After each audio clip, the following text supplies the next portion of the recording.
હળવદમાં ફિલ્મી દ્રશ્યો સર્જાયા હતા। કોર્ટ પાસે ફાયરિંગ થયું અને છરીથી હુમલો થયો હતો અને બે લોકો પર આ હુમલો કરાયો। બે લોકોનો જીવ લેવાનો પ્રયાસ કરાયો હતો, જેમાં 3 લોકોને ઝડપી પાડવામાં આવ્યા છે। હત્યાનો પ્રયાસ કરવામાં મદદ કરનાર 3 લોકોને ઝડપી પાડવામાં આવ્યા છે। કોર્ટ પાસે ફાયરિંગ કર્યું હતું અને છરીથી હુમલો કરાયો હતો।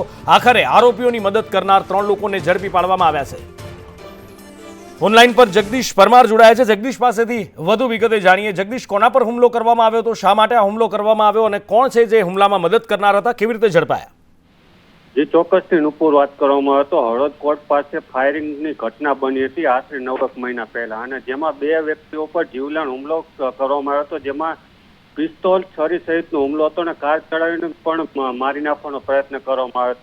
આ હત્યાનો પ્રયત્ન કરી અને આરોપીઓ ફરાર થઈ ગયા હતા, જેમાંથી 2 દિવસ પહેલા મુખ્ય આરોપી તેમજ ગતકાલે 3 આરોપી પકડી પાડવામાં આવ્યા છે। જેમાં વાત કરવામાં આવે તો મંગળસિંહ પરમાર, વિજયભાઈ અઘારા અને ધર્મેન્દ્ર ધામેચાની ધરપકડ હળવદ પોલીસ દ્વારા કરવામાં આવી છે। આમ છેલ્લા 9 માસથી ફરાર આરોપીઓની હળવદ પોલીસે ધરપકડ કરી છે। નુપુર, જગદીશ, માહિતી બદલ આભાર।